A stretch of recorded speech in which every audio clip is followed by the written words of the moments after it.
Yes, we've been coral shopping again. Brand new coral, a magnesium crash, and how I run my little red Sea Max Nano. Let's roll those titles.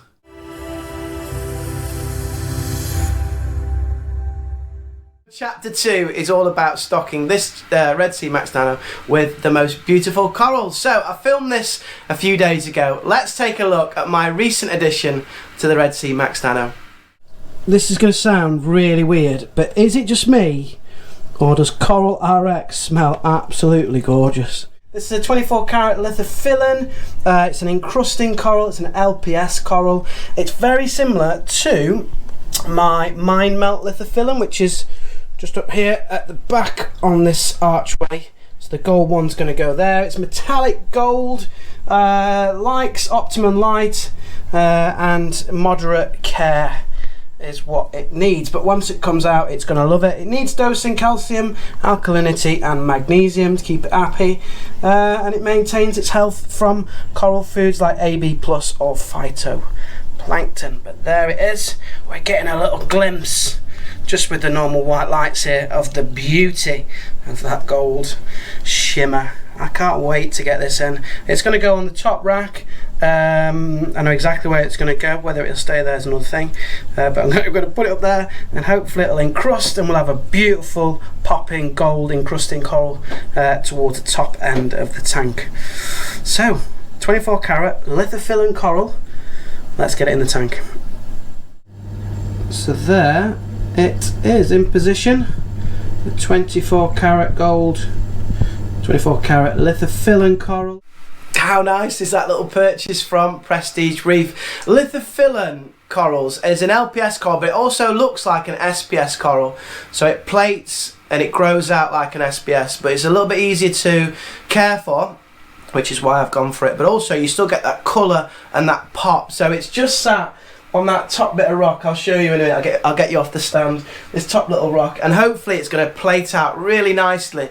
But when I put the royal blues on, it just pops like a piece of jewellery in the tank. So the reflection and the shine is absolutely incredible. But I've heard it grows really slowly, so it's going to take a bit of time, but it's going to grow all the way across there. So now I've got two Lithophyllon corals. I've got the 24 carat gold one, and I've also got the Mind Melt one as well. So all my corals need three things. They need alkalinity, calcium, magnesium. Well, they need other things, but they're the main kind of foundation elements. I've been dosing alkalinity pretty much from about week 4 because my cycle actually consumed alkalinity, and I also put in a large torch coral early on, so that might have changed the alkalinity. Alkalinity has been dosing on this tank for about 3 months. The calcium I turned on about 3 weeks ago after my ICP test. So I did a Triton ICP test and they said that it was too low, the calcium. And actually when I started to up the calcium dosage, the first thing I noticed was coralline algae. Now I don't know if that's a normal thing, but as soon as I put the calcium up in the tank, coralline algae started to grow on the rock surface, and as soon as that started to grow, I haven't seen so much green air algae. So that calcium dosing has really helped, not only to grow my corals, but to actually get rid of my ugly stage, I think, a little bit quicker. But I was in the office again the other day. I was doing my water testing as you do, and I was testing magnesium. Now I don't often test magnesium, probably do it about once a month, and I tested my magnesium and it was at 1,200 parts per million, which is a bit low. I'm not chasing any numbers, I'm not going for a particular number, but it's a bit low. So I thought, right, now's the time to switch on the third dosing line and start dosing magnesium, because that's also important for coral growth and coloration. So this is a little video I took earlier on in the week when I turned on the magnesium to my D&D dosing pump, which I absolutely love, the D&D dosing pump. Let's take a look at putting and switching on the magnesium. Say I dropped down to 1,200 parts per million. I use the Red Sea liquids again because I'm a bit of a beginner, so I don't well, a lot of a beginner. I don't want to start mixing things at the moment. So yeah, this is the Red Sea Foundation Sea Magnesium. Again, it helps with the skeletal growth of the corals. So I've got LPS, large polyp stony, so all the torches will need this. So it helps with the coral growth. It also helps with coloration as well, so magnesium will help with coloration. So here's my TMC dosing rack that I bought. and it's just got its little blue lid. I've already set up the dosing lines, as you can probably see. Let me just move my little pipette out of the way.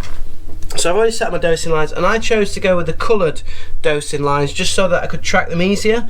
Obviously I can see where they are as well a little bit easier when they go up to the container up there, the dosing rack. So the first thing is just to get it poured into the container.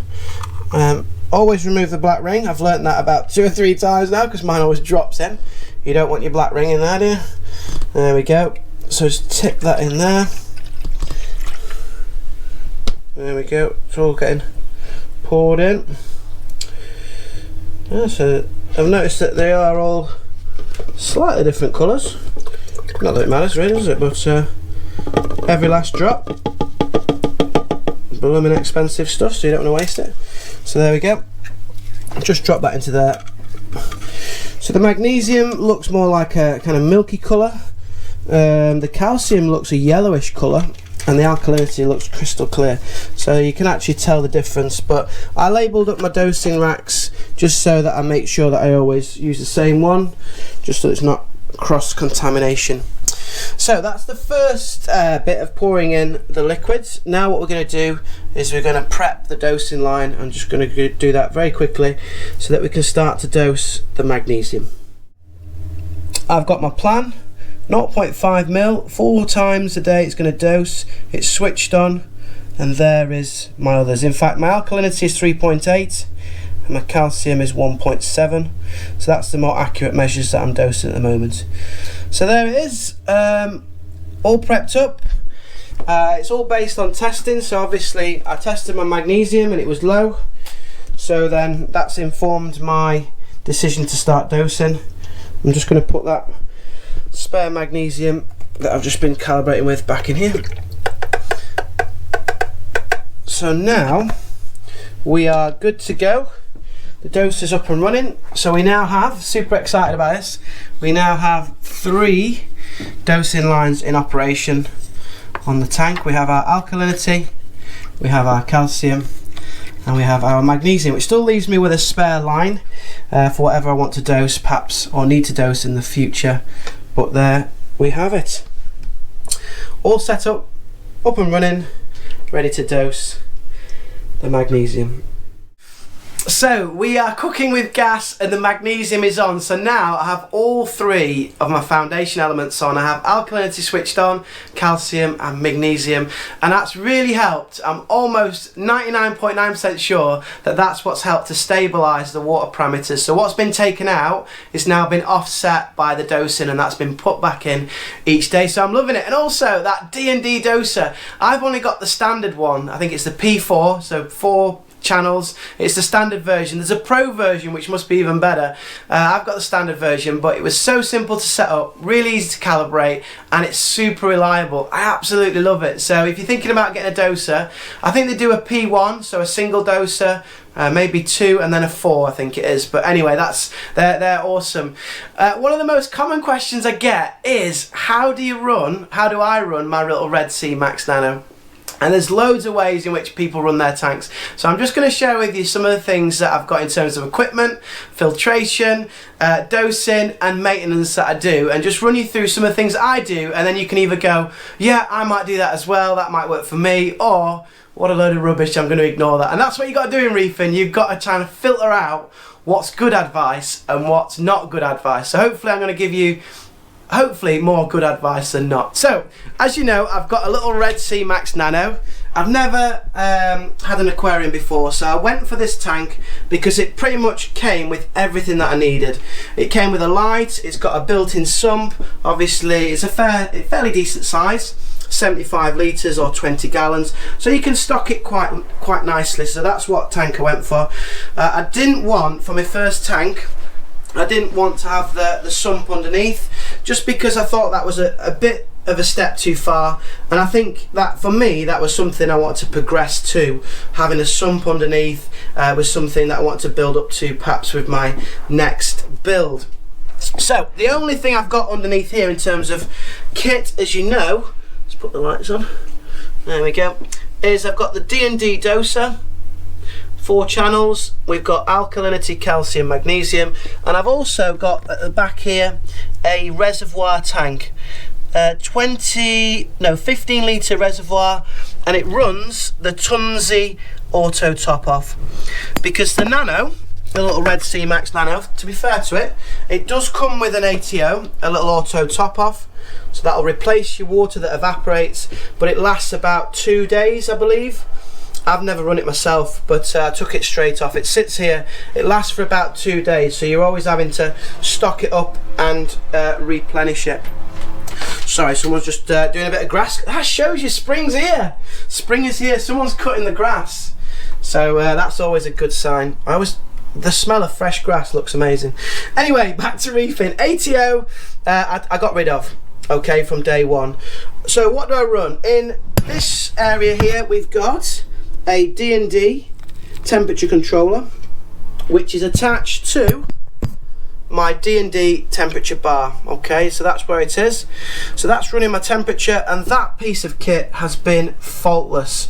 Really stable temperature. I've dialed it in to about 0.3 degrees either side, and that has been amazing. And that bit of kit there, the D&D temperature controller or heat controller, is really affordable as well. It's less than £50, and it's so good at keeping my temperature reliable. One of the upgrades that I need in the next few weeks though is the actual cooling fans. So I want to buy the D&D Breeze.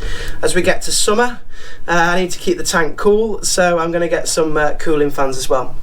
What I've also got is a Tunzi. This is the 6040 wave maker, and this has been absolutely amazing. It's just down in this corner here. Sorry about the sunlight there. So it's just down in the corner here. In fact, maybe better to do it from this angle. There you go. There's the Tunzi 6040, and that's really good at getting aeration into the water. It's kept my pH really high, so my pH sits, you can see it there working. My pH sits at about 8.3. which is really healthy. So that's been really good, because this return nozzle is pretty good, but you don't get enough flow for things like your torch corals and stuff like that. So I bought the 6040 up there. I've got a little feeding ring, so that stops all the food waste going down into the sump and having a nitrate spike. That was just off eBay, that was, for about four quid, something like that. And I just dropped the food into there, and it stays in one place. Some people may know that I've also updated this little nozzle here. So that was a little upgrade from eBay. There's a few upgrades that you can get, 3D printed, and it actually creates a more turbulent and varied flow. So rather than having that consistent laminar flow, corals like it varied and turbulent, so that's what that's bringing there. So into the back, I've actually got in the first channel, sorry about this, in this first channel, I just run on its own. Ew, that's a bit dirty. I just run on its own the Red Sea 250 filter sock. Nothing else in it, it's just an empty filter sock. And then underneath that, underneath the filter sock, is Biohome media. So I have Biohome media in channel 1 with the empty filter sock. Onto the skimmer. I use the skimmer that came with the tank. It's a brilliant little skimmer, got no problems with it at all. You get a really nice little bit of skim mate out of there, and I haven't upgraded that. I love the skimmer, I think it works really well, the standard stock skimmer. Underneath the skimmer though, sat underneath here, if you were to lift it out, is some Max Spec bio balls. So I have 2 lots of biomedia in here. I have the Biohome media, and I also have Max Spec Nano biospheres. So underneath the whole of sump 1 and 2 is packed out with biomedia, and that's really helping with the biological filtration. Also in chamber 2, I have a bag of Red Sea carbon, and that sits between chamber 2 and before it gets into chamber 3, and it's floating. I've just wrapped it up there so it doesn't sink to the bottom. It's floating to allow water to pass through it. A little exhaust. It comes with a little fine tuner here. I run mine without any whatever it is, a little cap on it, and that means that there's plenty of oxygen going into the tank. That's plenty of oxygen for the fish, plenty of oxygen for the microbacteria, and that again has really helped to stabilise my pH. So that's happening there.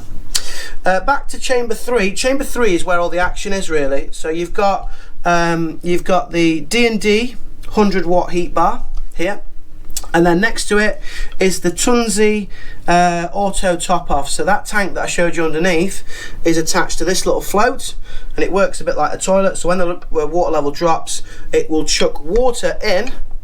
So this is the pipe that it tops it up with into chamber 3. So any water that's going in to top up the tank is going into chamber 3. Chamber 3 is also the dosing chamber, so this is where all the clean water is.